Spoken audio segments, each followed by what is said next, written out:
Welcome to Sink or Swim, presented by Squid Group, your digital marketing partner. From getting Silicon Valley angel investment to doing an Ironman, I speak with engineer and unexpected entrepreneur Hamish Penny about his journey and how he started Croptide. Hope you enjoy it. Cool. Hamish, great to have you on Sink or Swim. Yeah, nice to be here. Thanks for having me. No, that's all good. And so you are a raging entrepreneur. Yeah. So do you want to maybe just, we obviously had a bit of a chat. We're obviously in the same workspace. But I was really keen just to understand how you even got into what you're doing, because you've had some pretty cool experiences. Yeah. So I studied engineering at university, and didn't know at all what I wanted to do after university. Was sort of aware, like I just liked physics, I liked maths, I just liked that type of study. Found it really interesting, really loved the projects and stuff, so I got right into it. And then was trying to figure out what I was going to do with my life. Didn't want to get a proper job. So I ended up just having a project come up like after uni with this guy from Hawke's Bay. Kind of came and said, is there a student who wants to build me this device basically, which was kind of a little thing to try to kill weeds with electricity. And I was like, sweet, that sounds like an easy thing to do for the summer.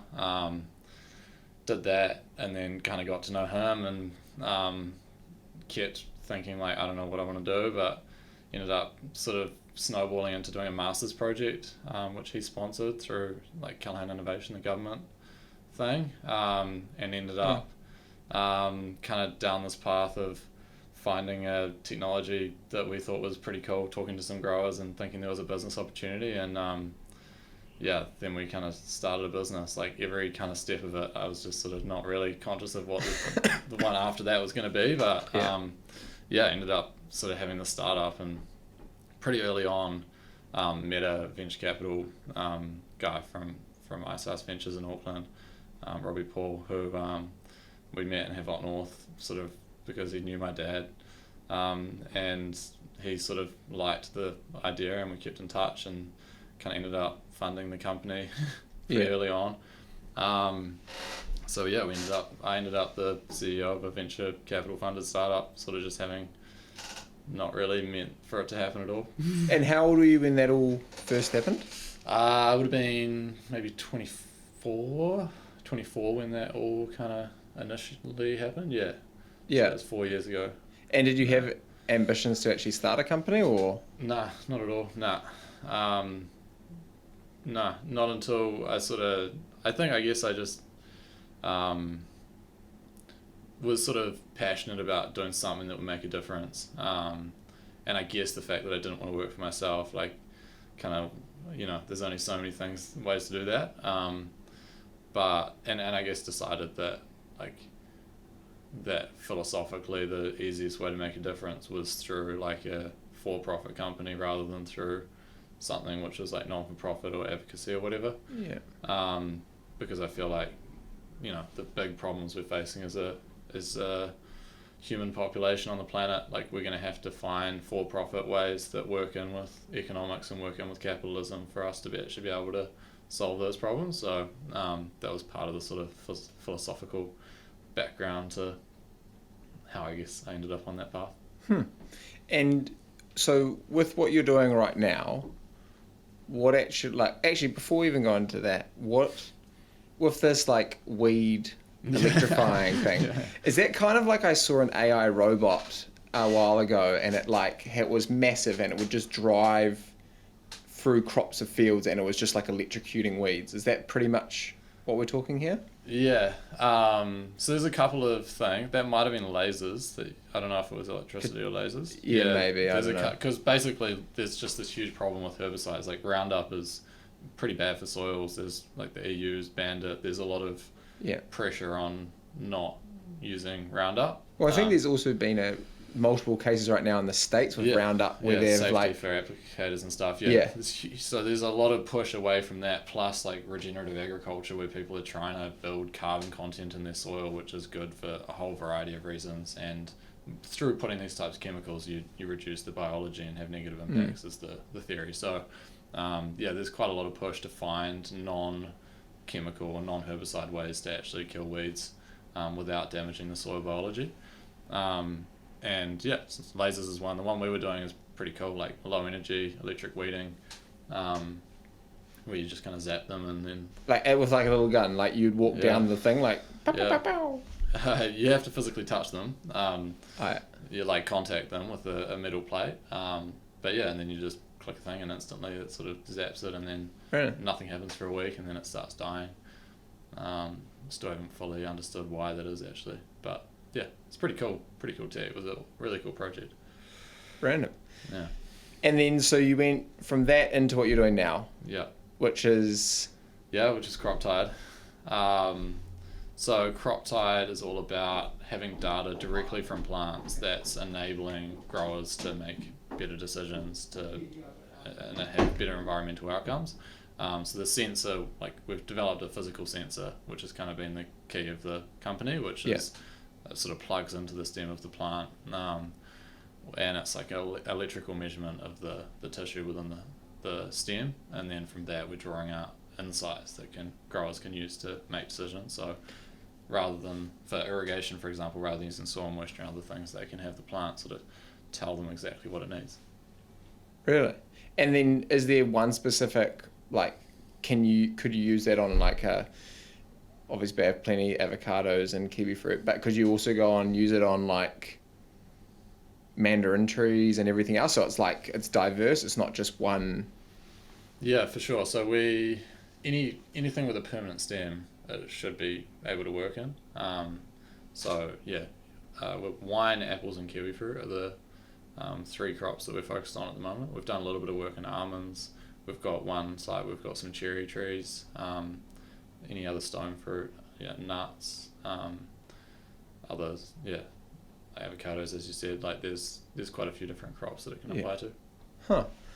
And so how do you, with something which is so new and green, like it hasn't been done before, how do you go about, one, the capital raising element, and then alongside that, the whole thing around obviously profitability, because we've had a few chats about this. I mean, like around whole, like you want to be pre-revenue a while ago, and then it was like how that sort of changed. But how did you go about even going to Icehouse Ventures and all the rest? Yeah, I was incredibly green going into that. Obviously met this guy without actually really realizing that I was, obviously realized, but not really knowing what I was doing, starting a company, and getting some pretty good like initial support, and we had some good stuff going on from the likes of Zespri and TNG and some other really good sort of commercial partners. But and then going into the funding, it was kind of like we actually ended up, Icehouse Ventures do an annual showcase event, which I think they started during the Rugby World Cup in 2011, where they kind of get like 1,000 wealthy sort of angel investors together in an Invector arena, and then 10 companies kind of pitch, and then they try to raise funds out of it.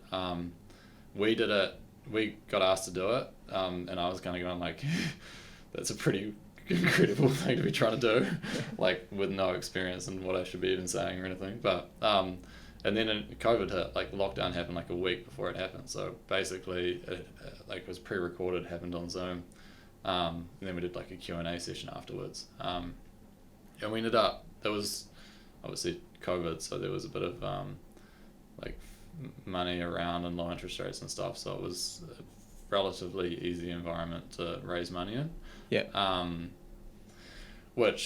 So we were able to do that and get some funds, and kind of went from there. And then I mean, since then it's just been a lot of learnings around all the different things in a startup. I mean, it's not obviously not uncommon for kind of people with like a technical engineering background to end up having to learn on the job with this type of stuff. But yeah, it comes at you pretty thick and fast. Yeah.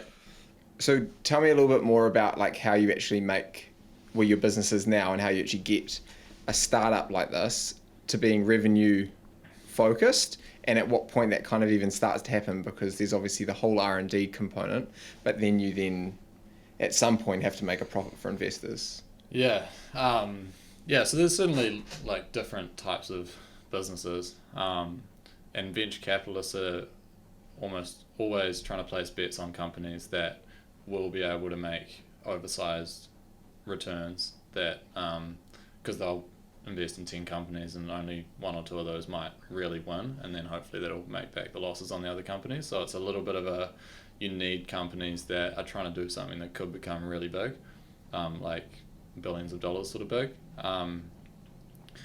And yeah, so I guess, and for that reason, like you often need to do hard stuff for a few years where you're not really generating revenue, where you're just doing, like in some extreme cases, like there's a company, OpenStar, that's trying to do nuclear fusion in New Zealand, which is pretty awesome. Like that, I'm sure will be like a 10 plus year R&D program before they even make a cent. Like it's, yeah, I'm not sure exactly, but it's, that's the type of companies that you can have.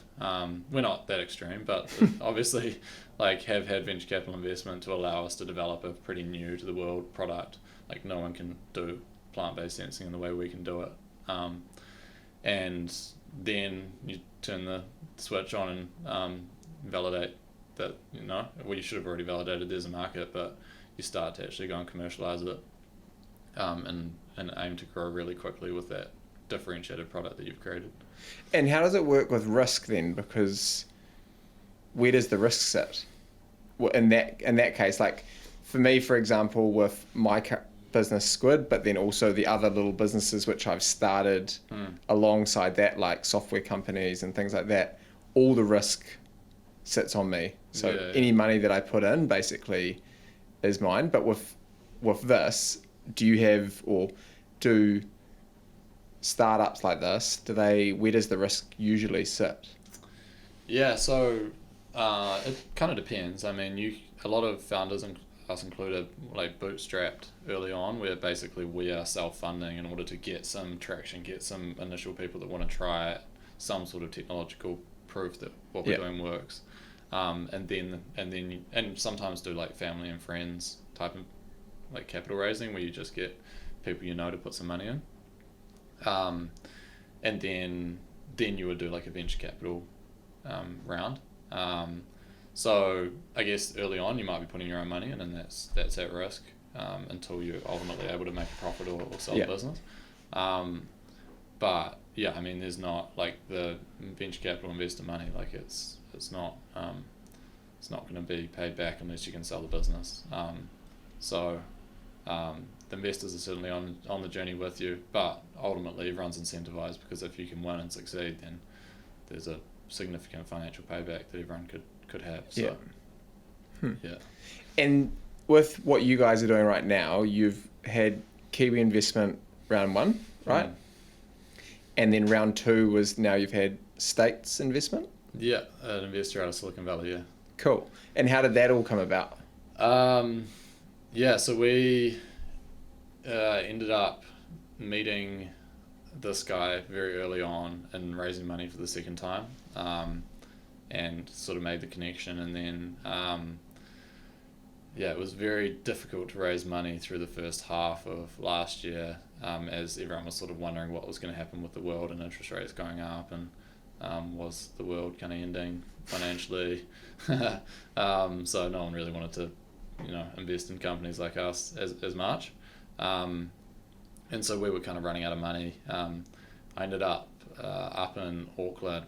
Existing investors, Icehouse Ventures, invited me out to a dinner, and I met this guy, John Gelsey, who's a really awesome advisor. He's ultimately become an advisor, and he kind of helped figure out like what the messaging needed to be, what some things we could sort of do with the company, and also knew this Silicon Valley investor quite well, so sort of supported us with some of that, and ultimately the investor decided that he wanted to get into it and believed in the company. So that's not super common. I mean, this guy had only invested in Rocket Lab, and Halter as two previous New Zealand companies. And a lot of Silicon Valley investors are still sort of not so sure about New Zealand investment and stuff. So yeah, it's pretty cool, and incredible, like being up there and meeting the people, like the culture in Silicon Valley and the intellectual property of company building, and it's pretty unbelievable. Like you kind of can't underestimate how much having so many thousand companies fail leads to actually like a lot of knowledge of or success, what to avoid, or succeed.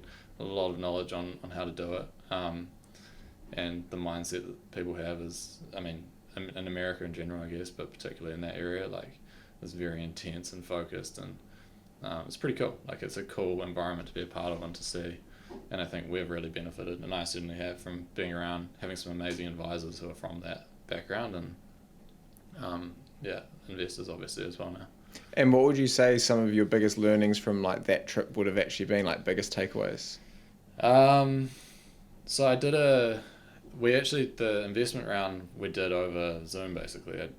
I met him once in Auckland, but yeah, a lot of that was done remote. But I went over afterwards because there's a sort of conference on and met a whole lot of people. Biggest learnings, I mean, it was certainly a learning, like meeting people from that background, and they were, I guess, not a lot of like small talk like we would have here, like pretty much straight into anything to do with work or strategy or something else, like even in quite a casual setting. And I feel like very quickly trying to sort of get in the room and then just like rapidly work their way towards the answer and like the way forward and figure things out. So just the intensity was like one learning, I think, out of that experience, but in general just lots of conversations with people around. I mean, obviously I learned a lot of little bits and pieces around sales and around like some agri-tech related commercialization stuff that was actually really interesting from some people. So yeah, some really interesting stuff. And so to get to where you are now, what would you say some of the key things that have got you to where you are now? Is it all because you got a university degree, for example, or like what would you say, like, for people looking at doing it? Not that I'm thinking about starting a Croptide kind of business, but yeah. People looking at doing it, I mean, number one, I would say it's much harder than you'd ever expect, for a range of reasons, and you need a lot of resilience and a lot of passion and a lot of drive. I think you've got to be creative, you've got to be relaxed in very complex, difficult situations, and still rapidly find an answer that's going to be the right one that's going to allow you to move forward. I think the mindset that you take to it as an entrepreneur of a VC funded tech company in particular, like you just have to be capable of dealing with a lot of stuff and staying relaxed and finding answers and being relentless. And then I mean, there's people that have done it that haven't had tech backgrounds. It certainly helps. Like, it's hugely valuable as a CEO for me to be able to talk in the language of the software team and the other people in our company, around like specifics of what we're doing, and even setting priorities of tech and understanding the complexities of different things and working with them on that. Like, there's just constant value from that, and I actually still do some technology development myself, so that adds a little bit of value, I think. But I think there's a mixture of things. And so where the business is at now, you've got a team of 4? We've got a team of 12 now. 12? Yeah. Well, it's tripled. Yeah. No, so you're a team of 12, and where are they all based? We're spread around New Zealand, so I'm here in Bay of Plenty at the moment. We've got 3 in Auckland, 3 in Palmerston North, 1 in Hawke's Bay, 2 in Marlborough, 1 in Christchurch. So is that up to 12 probably? Yeah, I hope so. I'm not going to do the numbers. I was just like thinking where everyone was. I was like, well, it's a pretty big spread. So, and then with that, then how have you found managing, because assuming that when you were saying you also were pitching just before COVID, the majority of your guys' business growth period will have been remote working anyways. Yeah. So is the aim to look at staying remote, or is it? Yeah, we've kind of toyed with whether it's going to be important for us to have office spaces and for people to come together. We've started to do every 3 weeks we'll have everyone in person for 2 days, alternating between Auckland and Wellington, which has kind of changed my mind around the need to be in an office. Like, it's actually working really well, because you kind of have those 2 days where you have to make use of it, and you kind of find reasons to have really good discussions, and you make the effort to do social stuff in the evening, and it kind of fosters, I think, enough personal relationship, or quite a reason, like a good personal relationship between the employees, and achieves a lot of what you need through kind of office culture. So I still would want to have, even if we had multiple offices, people going into those offices and working together. Like in Auckland and Palms North, we do have 3 people that I'm trying to encourage to be in an office. But I think I've kind of started to believe that remote environment can work long term. Yeah, cool. And what would you say is some of the biggest challenges that you have with working remotely? Because with a tech company, I imagine that being, I mean, to be fair, it's not a major, but depending on what sort of tech, I don't know the ins and outs of it, but I'm going to assume some of that would be definitely harder, not being able to be like, hey, Paul, what's going on? Software is pretty easy. Like, the tools in behind people working remotely in software are so good now that I don't think it makes much difference at all. Some of the hardware stuff, like if you've got sensors, like we obviously have physical sensors, if you're trying to, like I'll spend time in Palms North or whatever as needed to, if we're working on that type of stuff, if I'm supporting it, just so that you've actually got people in the room.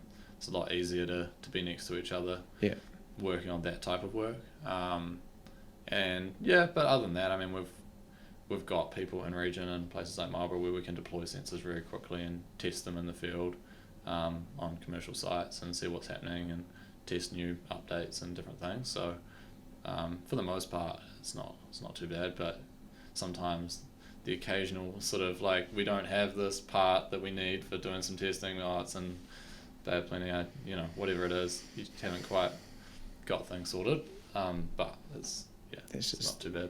It's going to happen anywhere as well anyways, really, I guess. Yeah. And so with the social element, obviously there is definitely stress, not only just running a business in general, but just doing what you're doing is relatively stressful, I imagine. What do you do outside of that to de-stress? Like, I do try to spend as much time as I can in the ocean, either surfing or diving, and I mean fishing as well, which isn't in the ocean, but well, sometimes is, but it has to be a big fish. So that I enjoy that. I've kind of started recently, like getting up in the morning, try to do it every morning, get up and do a little like meditation on the beach and a little swim in the ocean. Have you done those sunrise? I did do that for a while. It's pretty cool. So so I feel like it's a pretty nice way to start your day. And I kind of feel like I've started well, and I'm in a good headspace, kind of kicking into things if I've done that sort of stuff. Having a routine is obviously always pretty good. For mental health. It's the thing that's also hard, with surfing. I feel like sometimes you really want to go for a morning surf, but there's just no waves, and it's just like, God damn it. But the last couple of weeks has been pretty epic. But oh, cool. And then with you cycle as well? So I ended up making a very rash decision to sign up for an Ironman. Full Ironman in Taupo next year, my sister had already decided to do it, and we were sitting around, and she was saying that they have, like, first week you get a discounted price to sign up, So instead of it being like what $1,500, it's like 11. I don't know. But I don't actually know what it would have been full price. But yeah, I ended up sort of just saying, let's do it. Yeah, so I kind of feel like it's good to have a sort of objective. But I've always done I've done 2 half Ironmans. I've done a reasonable amount of road cycling and quite a bit of swimming, and sort of keep up open water swimming as well. And yeah, try to run as much as I can, but I've had a couple of injuries that have slowed me down for the last couple of years. So what's your main strength of the 3? I'm pretty consistent across all 3. I'm pretty decent. Oh, humble. Well, no,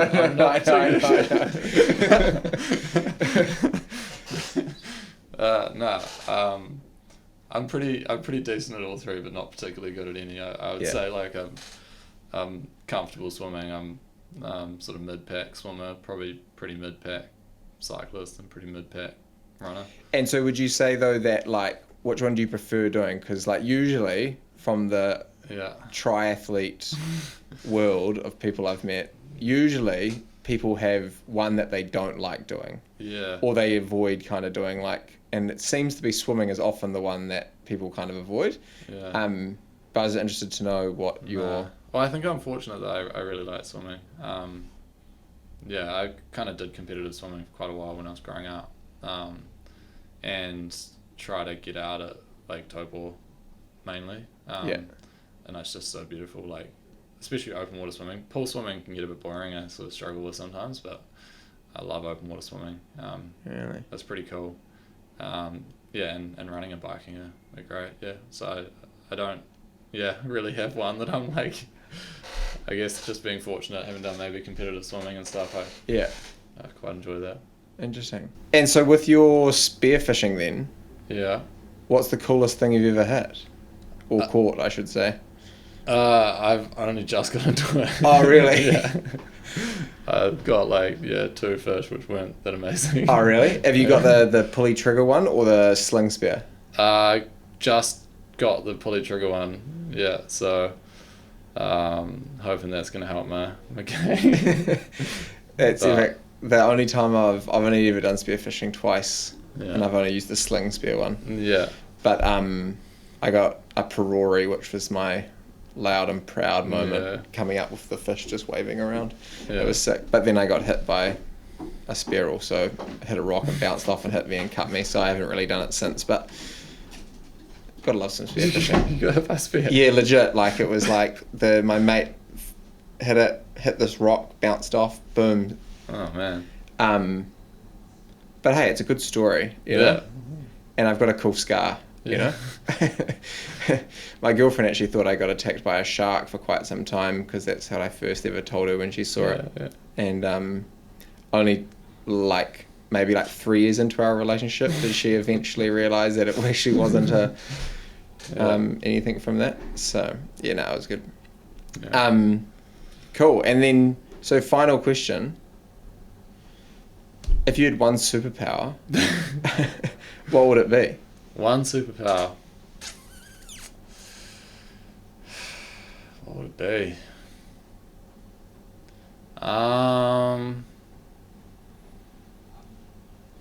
Maybe the ability to see the future. Really? Why? Is that left field? No, I'm interested. It's just interesting because I get a few different answers, but I haven't had that one yet. So okay. Well, would I want that, or would I not? Why would you want it? Yeah, that's true, actually, yeah. Maybe I wouldn't. But why would you want it? I'm interested to know now. I'm interested. Is it would you try and change the future? No, I wouldn't try and change it. I just think it would be interesting, and it would sort of help you maybe improve it. That would be. So you would try and change it? Well, that's true. Yeah. Okay, interesting. Cool. Well, hey, good to have you on. Yeah, appreciate it. Thank you. Sweet. Easy as. Nice. Thanks for tuning in to another Squid Group podcast. If you're looking for a marketing partner to grow your brand, business, or event, contact us here at Squid Group. See you next time.